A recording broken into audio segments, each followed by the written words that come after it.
അസ്സലാമു അലൈക്കും. എല്ലാവർക്കും പുതിയൊരു വീഡിയോയിലേക്ക് സ്വാഗതം. ഇന്ന് നമ്മുടെ ചെടിയൊക്കെ ഒന്ന് കുറേയൊക്കെ നാശമായിപ്പോയിന്. അപ്പോൾ അതൊക്കെ ഒന്ന് പിരിച്ച് കുഴിച്ചിടണം. അതിൻ്റെ ഇടയിലൊന്ന് ഞാൻ ഇങ്ങനെ നമ്മൾ ഒരു വെറുതെ ഇരിക്കുമ്പോൾ ഇങ്ങനത്തെ ഓരോ പണികൾ എടുത്തോണ്ടിരിക്കല കേട്ടോ. ചെടിയൊക്കെ നന്നാക്കി എടുക്കല, വീട്ടിലെ പണികളൊക്കെ കഴിഞ്ഞാൽ ഞാൻ ഇതിൻ്റെ ഇടയിൽ ഒരു പാട്ടും പാടാമെന്ന് വിചാരിച്ചിട്ടോ. അപ്പോൾ വീഡിയോ ഒക്കെ ഇഷ്ടപ്പെട്ടതെല്ലാവരും ലൈക്ക് ചെയ്തിട്ട് വീഡിയോ ഒന്ന് കാണാം കേട്ടോ. നമ്മളെ പാട്ടിൽ എന്തെങ്കിലും മിസ്റ്റേക്കുകളൊക്കെ ഉണ്ടെങ്കിലൊക്കെ ഒന്ന് ക്ഷമിക്കാം. അലിയാര തങ്ങൾ തൻ കനിയായ മോള് അയകേറും ഫാത്തിമ സുഹ്റാൻ്റെ ചേന് ഹസനാരുസൈനോരെ പെങ്ങൾ തണലായി തുണയായ ബേബി സൈനബ്.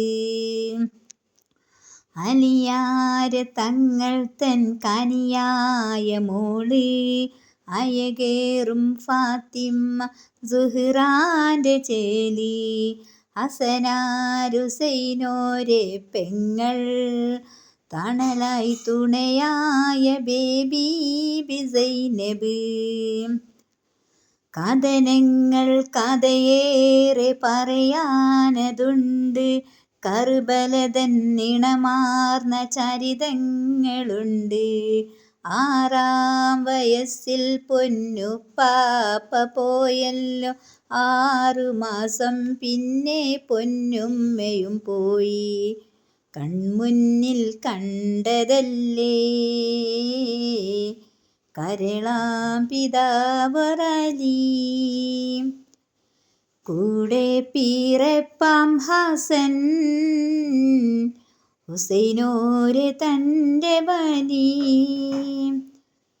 കരളുള്ള മധുരഗനി ഇനി എന്ത് വേണം, അലിയാര തങ്ങൾ തൻ കനിയായ മോള് അയകേറും ഫാത്തിമ സുഹ്റാൻ്റെ ചേല് ഹസനാരുസൈനോരെ പെങ്ങൾ തണലായി തുണയായ ബേബി സൈനബ്.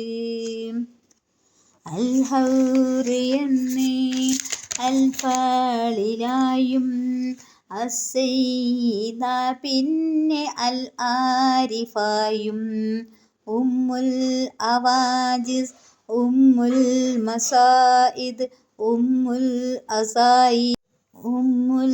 അസായിം വിളിപ്പേരതേറെ